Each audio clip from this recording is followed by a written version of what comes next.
Om Swastiastu. Salam Guru Penggerak. Saya Gede Edi Budianyane, CGP Angkatan ke-9 dari Kabupaten Buleleng, Provinsi Bali. Pada kesempatan kali ini saya akan mempresentasikan demonstrasi kontekstual pemikiran Ki Hajar Dewantara. Ki Hajar Dewantara merupakan Bapak Pendidikan Nasional karena filosofi-filosofinya tentang pendidikan. 3 filosofi pendidikan yang sangat populer dan bahkan menjadi semboyan pendidikan Indonesia adalah yang pertama, Ingarso Song Tulodo, yang artinya di depan menjadi teladan. Di depan artinya adalah seorang pimpinan. Dengan kata lain, seorang pimpinan harus mampu menjadi teladan. Yang kedua, Ing Madio Mangun Karsu, artinya di tengah-tengah kesibukan harus mampu membangkitkan dan memberi semangat. Yang ketiga, Tutwuri Handayani, artinya seseorang harus mampu memberi dorongan baik moral maupun semangat dari belakang. Selain ketiga semboyan pendidikan tersebut, Ki Hajar Dewantara juga memiliki filosofi bahwa pendidikan harus berpihak pada murid. Penerapan pendidikan harus berpusat kepada murid itu sendiri. Dengan kata lain, dalam proses pembelajaran, murid lebih banyak aktif, bekerja, dan bergerak. Murid bukanlah sebuah objek yang hanya menerima dan menerima saja, tetapi murid merupakan sebuah subjek yang bergerak aktif. Proses penerapan ini juga tetap menyesuaikan kodrat keadaan dan kodrat zaman.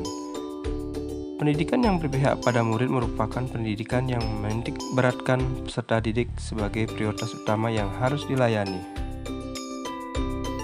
Berikut ini adalah penerapan pendidikan yang berpihak pada murid yang telah saya lakukan di sekolah saya.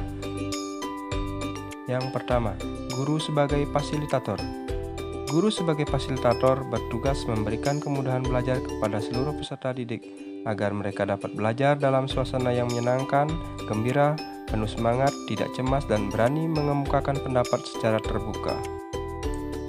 Yang kedua, murid memiliki kemandirian.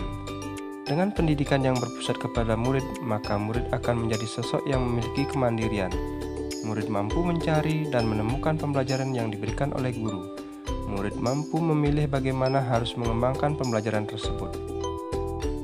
Yang ketiga, murid mampu bekerja sama dan bergotong royong. Ketika murid mengalami kendala dalam memecahkan masalah, maka murid bisa saling bekerja sama dan menyelesaikannya. Diskusi dengan sesama murid akan lebih menyenangkan karena mereka bebas memberikan pendapat tanpa rasa takut dan segan. Dengan belajar berkelompok, maka murid akan saling berbagi pengetahuan, sehingga masing-masing akan mendapat wawasan dari berbagai sumber. Sumber belajar bukan lagi hanya guru tetapi juga sesama murid. Demikian juga dalam menyelesaikan sebuah pekerjaan seperti tugas, proyek, ataupun lainnya, murid dapat melakukannya secara bergotong royong. Keempat, mengembangkan bakat dan minat murid. Pendidikan yang berpihak pada anak adalah pendidikan yang memperhatikan minat, bakat, dan kemampuan yang dimiliki masing-masing anak. Bakat adalah kemampuan bawaan dari lahir, sedangkan minat terbentuk selama proses tumbuh kembang anak.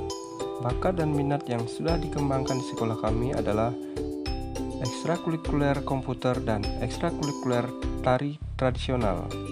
Hal ini sudah sesuai dengan potensi dan kodrat alam yang dimiliki oleh murid. Yang kelima, beriman dan bertakwa. Seorang guru harus mampu membimbing murid menjadi manusia yang bertakwa dan beriman. Dengan mengadakan kegiatan-kegiatan keagamaan, selalu menyisipkan doa dalam pembelajaran, memberikan salam setiap pertemuan, dan lain sebagainya.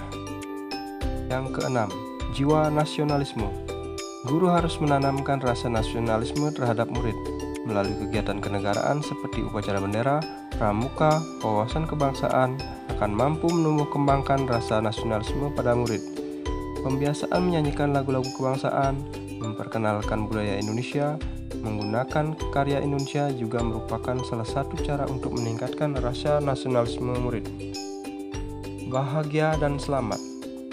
Dengan pendidikan yang berpihak pada murid, maka diharapkan murid akan mampu mendapat kebahagiaan.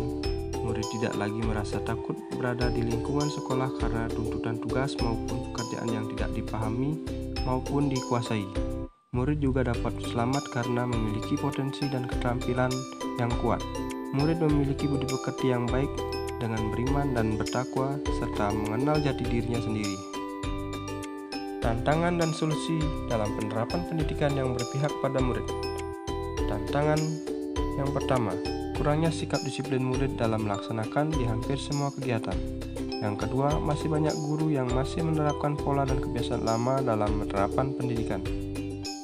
Solusi yang dapat saya hadirkan adalah yang pertama, menanamkan budi pekerti yang baik pada murid serta membiasakan untuk menerapkan disiplin murid di dalam setiap kegiatan. Yang kedua, berbagi praktik baik kepada rekan guru untuk merubah pola pikir agar bisa keluar dari zona nyaman. Nah, ini adalah sekolah impian yang sedang ingin saya bangun. Demikian presentasi saya kali ini. Om Santi Santi Santi.